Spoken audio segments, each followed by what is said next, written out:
Ich kann nicht aufhören, darüber nachzudenken, was passiert ist.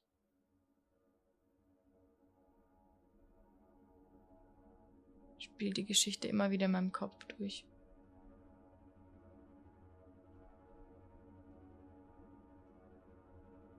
Im Grunde hat alles begonnen, als mein Vater Nick kennengelernt hat.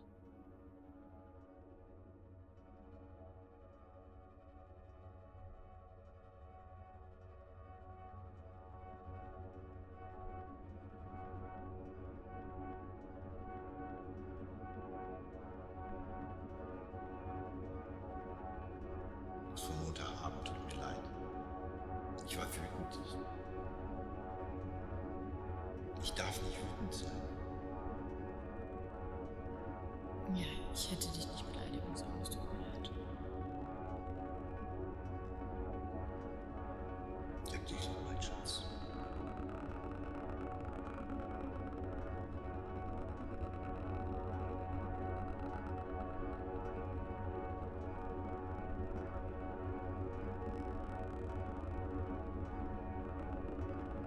Im Grunde hat alles begonnen, als mein Vater Nick kennengelernt hat.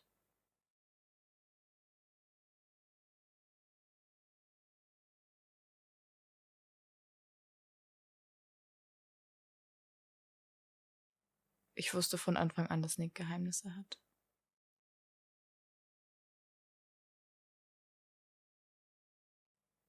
Ich habe mir gedacht, dass er niemandem von seiner Vergangenheit erzählen wird.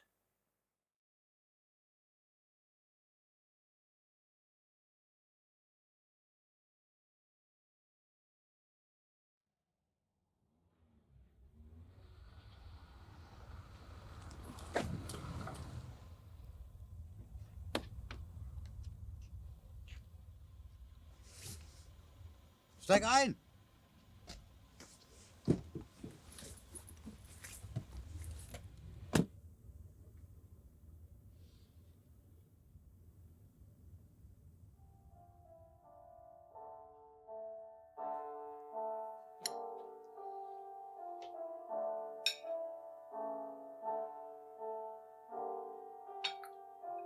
Es muss sehr schwer sein für dich. Aber in schweren Zeiten offenbart sich uns oft auch etwas Schönes, das uns hilft, wieder Hoffnung zu fassen. Nicht? Bist du von zu Hause weggelaufen?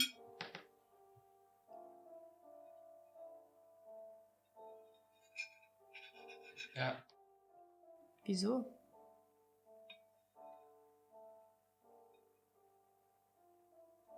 Schon okay. Das ist ein Neuanfang. Ein Neuanfang ist immer schwer.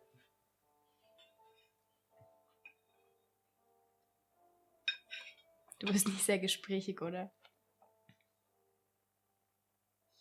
nein. Du musst mit der Vergangenheit abschließen, wenn du glücklich sein willst. Auch ich musste erst meine vergangenen Taten akzeptieren, um mich dann zu ändern. Ich war im Gefängnis, weil ich jemanden zusammengeschlagen habe.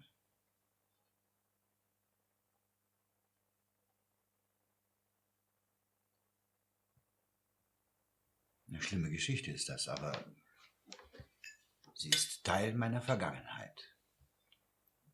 Was hat er getan?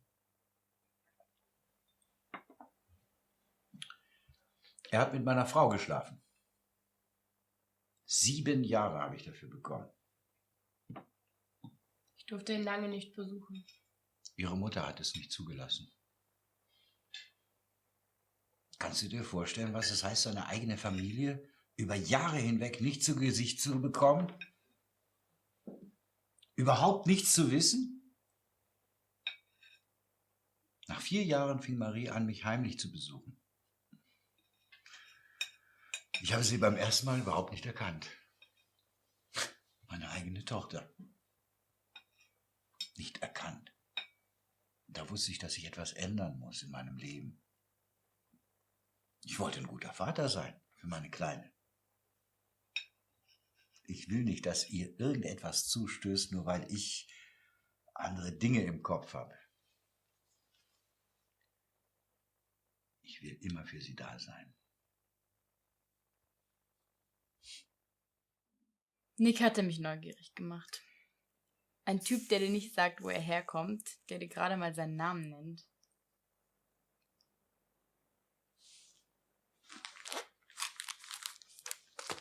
Ich habe mir damals nicht viele Gedanken darüber gemacht, warum er mit uns am Tisch saß.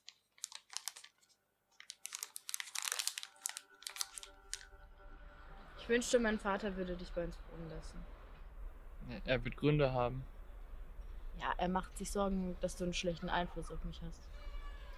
Ja, wenigstens kümmert er sich um dich. Aber er übertreibt. Er kontrolliert meinen Schulranzen, weil er denkt, dass ich meine schlechten Klausuren verstecke. Ja, schmeiß doch die schlechten weg. Das kann ich doch nicht machen. Hast du das manchmal gemacht? Das war nicht nötig. Es war scheißegal. Wir können deinen Platz ein wenig gemütlicher für dich machen. Ich habe ein bisschen Geld und vielleicht reicht es für eine Decke oder so. Nein. Irgendjemand muss sich doch um dich kümmern. Nett von dir. Aber ich kann mich auch um mich selbst kümmern, weißt du? Wieso hast du ein Messer dabei?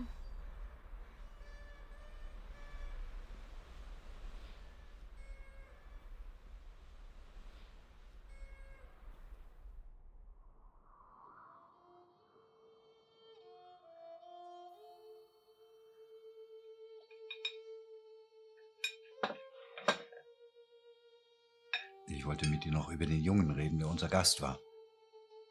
Weißt du, warum ich ihn zu uns eingeladen habe? Ich wollte etwas Gutes tun. Denn nur wer Nächstenliebe zeigt, darf auch auf Gottes Unterstützung hoffen. Du hast es also für dich selber getan. Nein, ich habe es für dich getan. Vergiss nicht, auch du hast ihm geholfen. Ich möchte, dass du unter dem Segen des Herrn stehst. Ja, ich habe dabei aber nicht an mich selber gedacht. Ich weiß. Deswegen muss jemand anderes für dich denken. Du bist zu gut für diese Welt. Ich finde das ja sehr hübsch. Aber wenn du nicht Acht gibst, ja, dann wird das Leben dich zermalmen.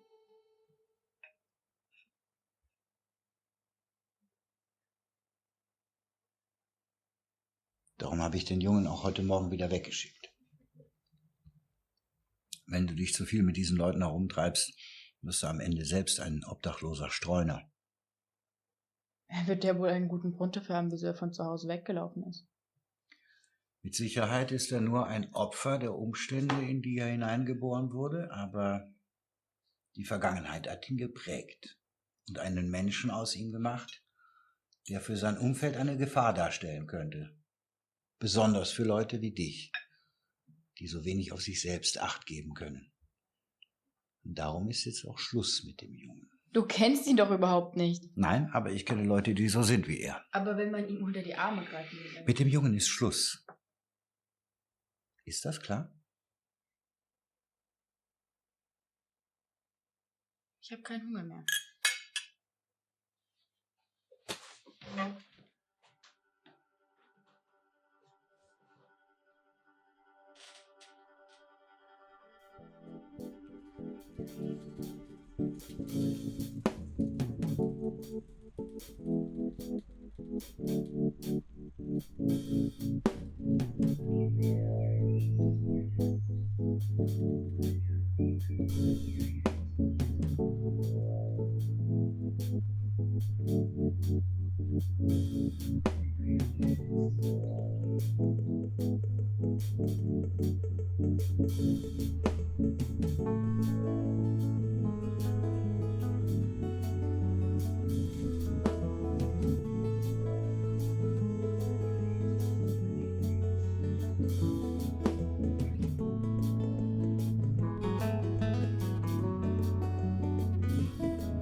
Das, worum es in deinem Leben geht, bist du selbst.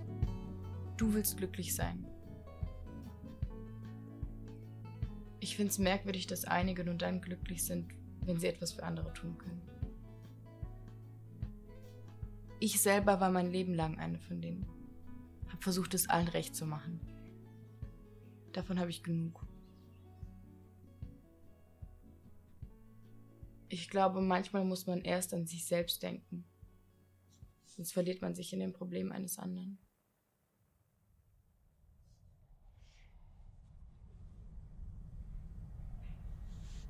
Glaubst du an Gott?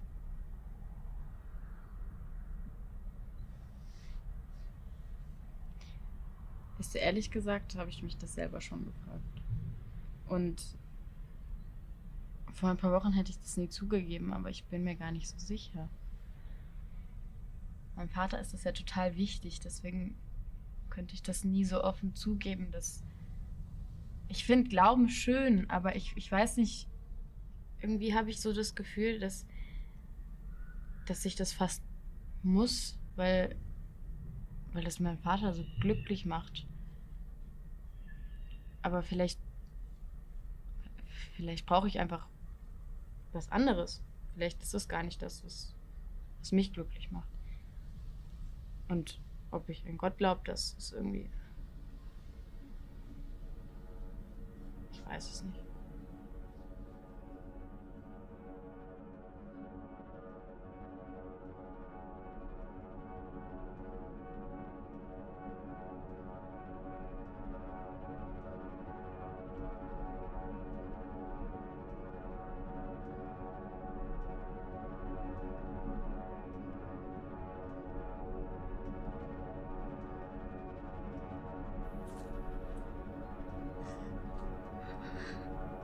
Das ist so ein Wichser. Was ist denn passiert? Er hat mich vergewaltigt. Was? Tom hat mich vergewaltigt.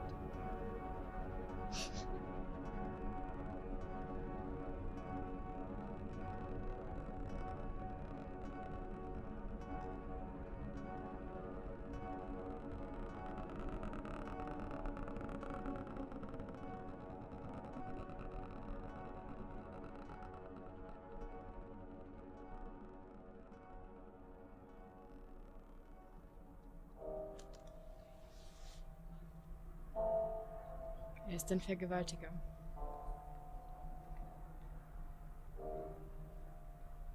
Ein Stück Scheiße.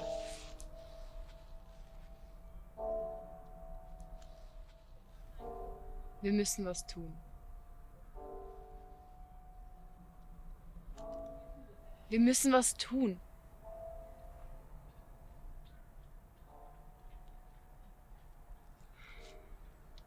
Bitte, Nick. Tu's für mich. Ich brauche deine Hilfe.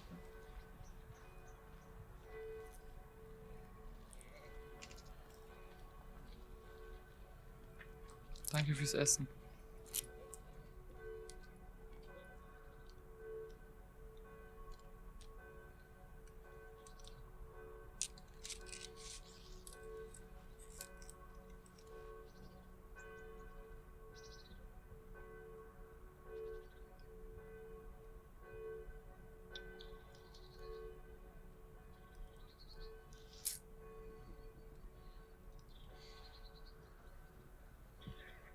Ich helfe dir.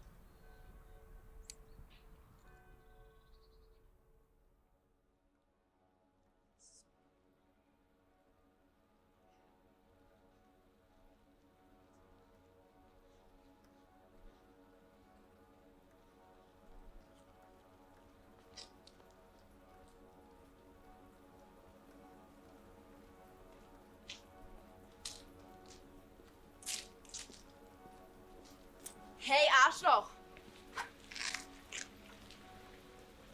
Hä, was willst denn du jetzt von mir?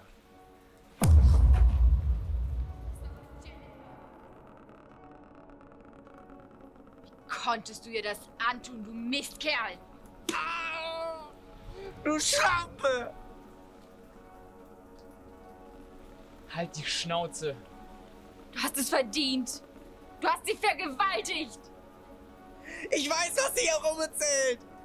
Aber sie lügt. Woher weiß ich, dass du nicht lügst? Alle lügen, wenn es um den eigenen Arsch geht. Alle sind Scheißlügner!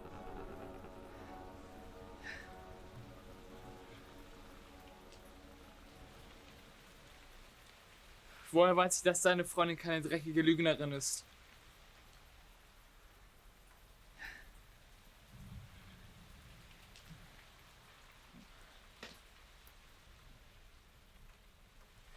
Du erzählst niemandem, was hier passiert ist.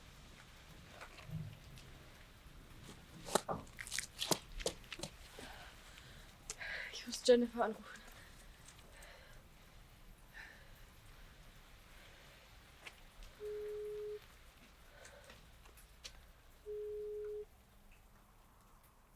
Wieso rufst du so spät noch an?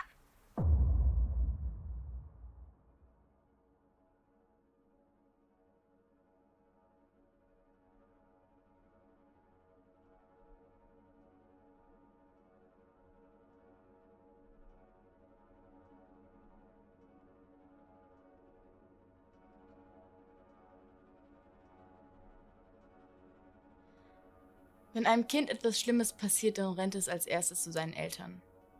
Papi bringt alles wieder in Ordnung. Papi beschützt dich. Ich habe alles meinem Vater erzählt, gehofft, dass er es wieder hinbiegt. Aber das hat die ganze Sache nur noch schlimmer gemacht.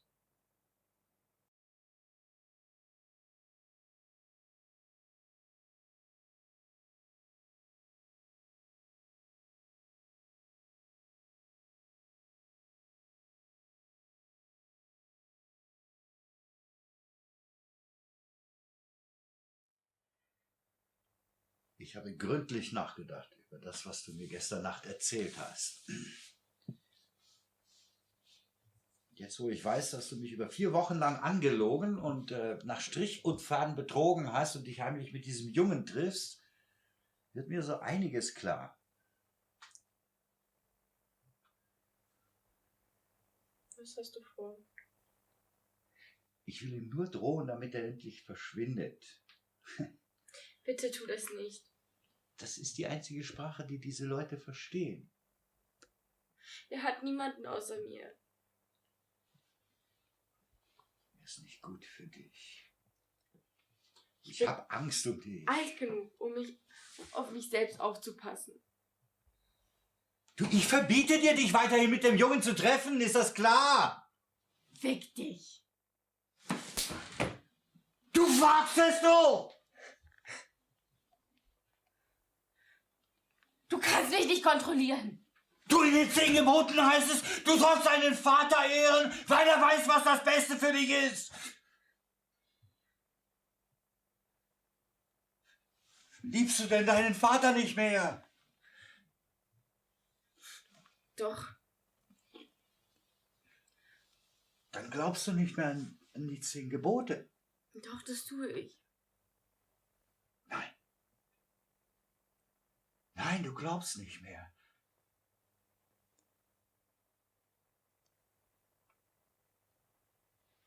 Ich mag ihn. Ah. Das ist eine Prüfung Gottes. Mein Schatz, der Teufel lockt uns. Ich mag ihn sehr.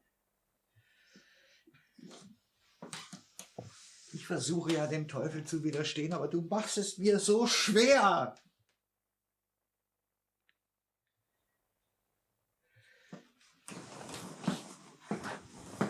Nein! Lass mich durch!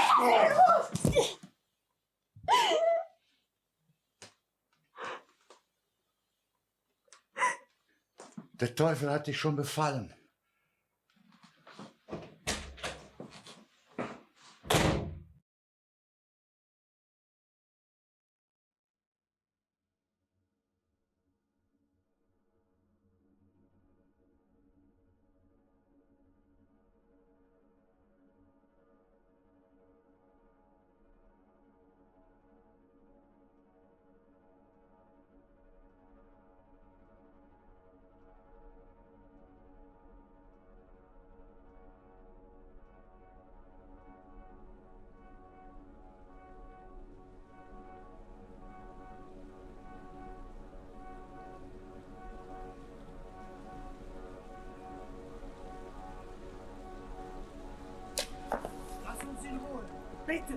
uns in Ruhe! Du machst meine Tochter zur Schlägerin? Du hilfst ihr, einen Jungen zu verprügeln? Mit einer Waffe? Ich bin bereits ein Sünder, aber sie ist frei von jeder Untat, bis du aufgetaucht bist, du! Jetzt wird sie gewalttätig! Sie beleidigt ihren eigenen Vater! Sie gibt einen Scheiß auf die Schule! Und sie betet nicht mehr! Meine kleinen Engel hast du kaputt gemacht! Du! Es tut mir leid. Kein Wort! Aha, das ist die Sprache, die ihr versteht. Lass meine Tochter in Ruhe! Verschwinde, du kleiner Teufel! Oder ich schick dich zurück in die Hölle! Ich kann das nicht tun. Such dir jemand anders, von dem du zehren kannst. Sie ist aber alles, was ich noch habe. Nein, sie gehört dir nicht. Geh!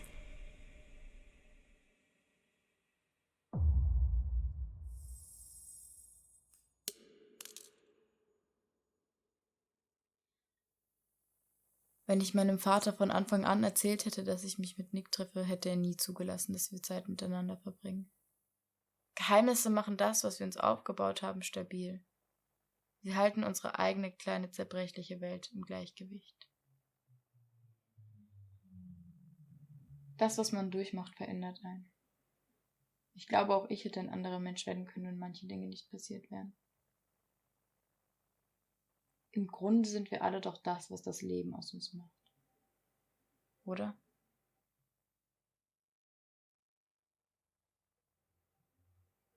Ich schätze, das war alles nur zu meinem Besten.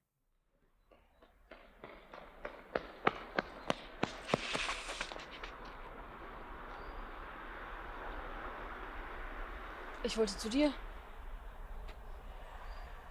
Es tut mir leid.